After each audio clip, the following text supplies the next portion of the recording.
ধন্যবাদ দেন।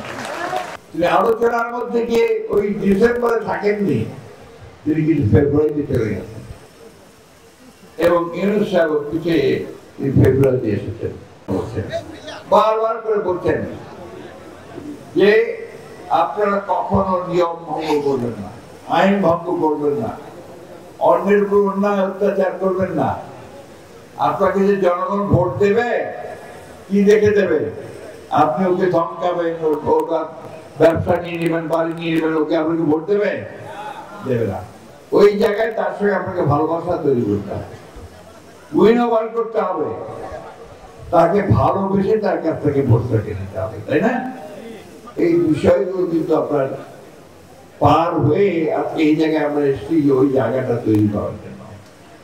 আমি আমার বক্তব্য শুরুতেই আন্তরিকভাবে ধন্যবাদ ও কৃতজ্ঞতা জানাতে চাই আমাদের ভারপ্রাপ্ত চেয়ারম্যান জনাব তারেক রহমানকে, এই জন্যে যে তিনি এই বিগত বছরগুলোতে আমাদের নেতৃত্ব দিয়েছেন আন্দোলন সংগ্রামে। আর যখন ফ্যাসিস্ট হাসিনা পালিয়ে গেছে, তারপরে তিনি যে চিন্তাটা শুরু করেছেন সেটা হচ্ছে কি করে রাষ্ট্রকে পুনর্গঠন করা যায়। ঘর ভেঙে গেছে, এখন কি করে নতুন ঘর তৈরি করতে হবে এবং সেই ঘরটা যেন সুন্দর ঘর হয়, এই কথাই তিনি চিন্তা করছেন।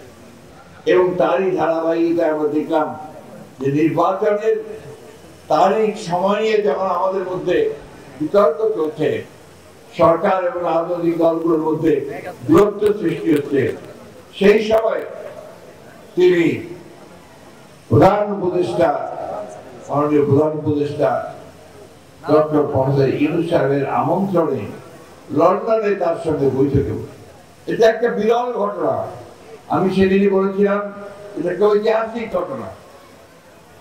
তারেক সাহেব সেই আহ্বানের সাড়া দিয়ে তারা গত 13 তারিখে যে সভা করেছেন এবং সেই সভার মধ্য দিয়ে দেখেন তার বিচক্ষণতা কতটা বৃদ্ধি পেয়েছে। যে আমরা বলেছিলাম ডিসেম্বরের মধ্যে নির্বাচনে যেতে হবে, তাই না?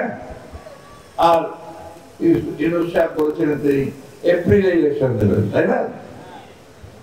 তিনি আলোচনার মধ্যে গিয়ে ওই ডিসেম্বরে থাকেননি, তিনি কিন্তু ফেব্রুয়ারিতে চলে গেছেন এবং ইউনূস সাহেব পিছিয়ে তিনি ফেব্রুয়ারিতে এসেছেন। একেই বলে রাষ্ট্রনায়ক উচিত নেতা। রাষ্ট্রনায়ক জনগণের শান্তির কথা চিন্তা করে, কোন বিভেদ বিভাজনে না গিয়ে, কোন সংঘর্ষে না গিয়ে এই দুই নেতা আমাদের একটা শান্তিপূর্ণ নির্বাচনের সুযোগ করে দিয়েছেন, তাই না ভাই? আমরা কিনা পছন্দ করছি না অপছন্দ করছি? জোরে বলেন, পছন্দ করছেন? তারেক রহমান সাহেবকে একটা ধন্যবাদ দেন জোরে হাততালি দিয়ে। সেই সাথে ইউনূস সাহেবকে একটা হাততালি দিয়ে ধন্যবাদ দেন। অনেকের পছন্দ হয় না, অনেকের পছন্দ হয় না, তারপর নির্বাচন হলেই তাদের বিপদ।